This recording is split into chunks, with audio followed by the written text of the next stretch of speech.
نہیں آئی بات تو جو آ رہا ہے نکال رہے ہیں, جو آ رہا ہے کیا کر رہے ہیں, نکال رہے ہیں. تو جب حضرت کا انتقال ہوا ہم نے کہا بھائی یہ خوش قسمت ہے, کیا خیال ہے؟ اب واقعی پتہ چل گیا یہ کیا تھا, مسافر خانہ. ہم نے جنازہ اٹھایا, وہی ہم نے جنازہ پڑھایا, ہم نے خود اپنے ہاتھوں سے دفنایا, اور ہمیں یقین ہو گیا بھائی واقعی یہ کیا ہے.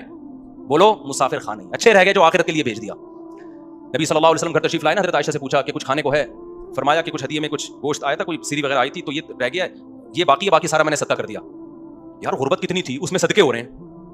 اور آج جو کھمبوں سے لٹک رہا ہے نا بے روزگاری میں, خدا کی قسم وہ اس غربت کا تصور نہیں کر سکتا جس غربت میں صحابہ رہے ہیں. اچھا اس زمانے میں جب میں پہلی حدیث مکمل کر دوں, نبی نے فرمایا کہ عائشہ گھر میں کچھ ہے, انہوں نے فرمایا یا رسول اللہ یہ تھوڑا باقی رہ گیا, باقی صدقہ. آپ نے فرمایا جو صدقہ کیا وہ باقی رہ گیا, یہ ختم ہو جائے گا. اصل باقی وہ رہ گیا جو کیا کر دیا ہے, صدقہ. مسئلہ سارا یہ ہے کہ نہ نفسیاتی ڈاکٹر دنیا کو مسافر خانہ سمجھنے کے لیے تیار ہے, گورا تو ویسے ہی نہیں سمجھتا, نہ ہم سمجھنے کے لیے تیار ہیں, تو ڈپریشن تو میرے بھائی ہوگی. نسوا اللہ فانساہم انفسہم. اللہ کہتا ہے جو اللہ کو بھولے گا نا, میں سب سے پہلے اسے اپنا آپ بھلاؤں گا. وہ اپنے فائدے کی چیزیں بھول جائے گا, ہوس میں دولت کے پیچھے بھاگے گا وہ پاگلوں کی طرح, اور اس سے ریلیشن کیا ہوں گے, ختم. جب آپ گھسیٹنے کی فکر کرتے ہو اس سے محبتیں ٹوٹتی ہیں, جب دیتے ہو تو محبتیں بڑھتی ہیں. حاتم طائی کا نام لوگ محبت سے لیتے ہیں نا, دیتا تھا, لیتا تھوڑی تھا لوگوں سے.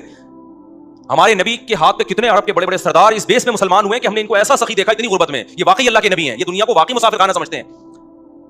تو وہ کیا بات کر رہا تھا, ایک دم ذہن سے نکل گئی.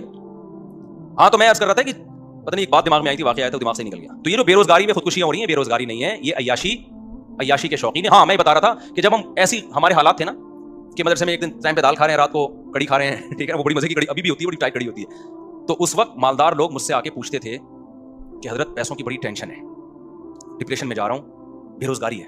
میں ان سے پوچھتا تھا کہ آپ کتنا کما لیتے ہو مہینے کا؟ اتنا کماتا ہوں. میں نے کہا جس سے ٹینشن کا علاج لینے کے لیے آئے ہو نا, وہ اس کا خواب میں بھی تصور نہیں کر سکتا. ایک دفعہ کیا ہوا, جو سبزی والا نہیں میرے پیسے لے کے بھاگ گیا تھا, میرے والد صاحب کی ساری وراثت میں نے 3-4 لوگوں کو پیسے دیے, کوئی داڑھی والا, کوئی نمازی, کوئی محراب. جب میرے والد صاحب سے مجھے وراثت ملی, وہ اچھی خاصی ہم بیٹھے بیٹھے مالدار بن گئے.